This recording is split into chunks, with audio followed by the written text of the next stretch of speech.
Salut, c'est Issaka Seogo. Je suis un certifié de John Maxwell.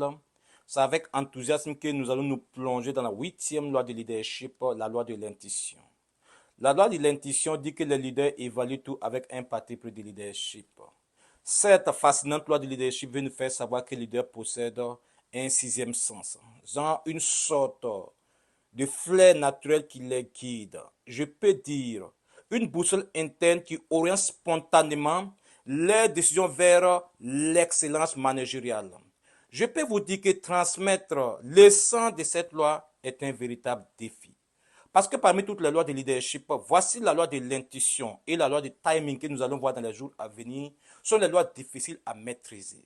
Parce qu'elles semblent être l'apanage des leaders nés. Ceux pour qui le leadership est comme une seconde nature. Mais ne vous y détrompez pas, chacun de nous peut affecter ses compétences de leadership. Seulement que nous ne partirons pas tous du même point.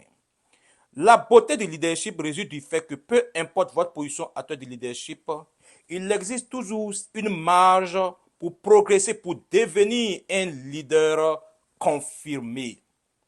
Mais il faut reconnaître que les leaders nés, ceux-là qui ont ce talent naturel pour diriger, pour guider les autres, ont un avantage comparatif par rapport à ceux qui doivent bosser dur pour devenir des leaders. Prenons l'exemple de la musique.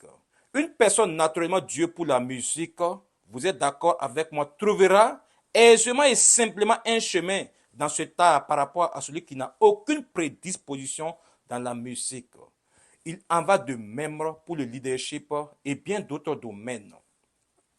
Revenons sur notre loi de l'intuition. Beaucoup me disent qu'ils ne sont pas intuitifs. Je dis c'est faux. Chacun de nous est intuitif dans son domaine de prédilection, dans son domaine d'expertise.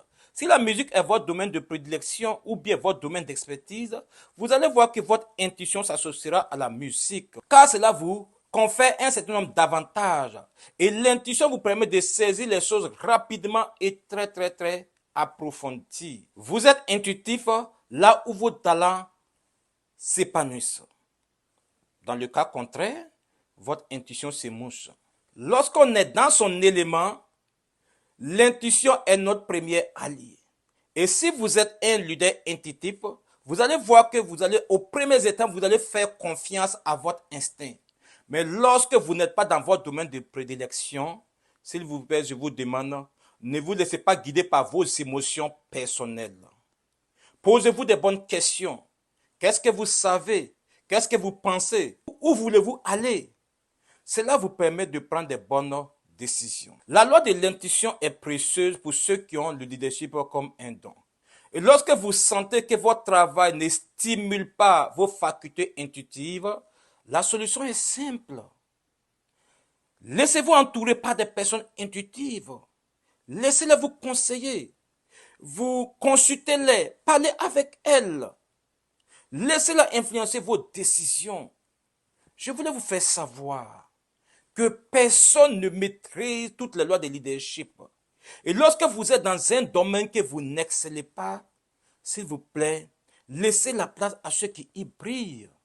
Et pour conclure, je vous demande pardon. Soyez honnête avec vous-même. Soyez sincère avec vous-même. Si l'intuition est votre premier allié dans votre domaine de prédilection, misez là-dessus, en temps, en ressources. Mais si ce n'est pas votre domaine, recrutez quelqu'un, cherchez quelqu'un qui va vous épauler. C'est l'essence de la loi de l'intuition. Je vous demande de l'embrasser. Vous allez voir que vous allez réussir avec brio. C'est la loi de l'intuition. Merci de m'écouter. Je vous demande de partager la vidéo. Et on se donne rendez-vous la semaine prochaine pour la loi du magnétisme. Merci.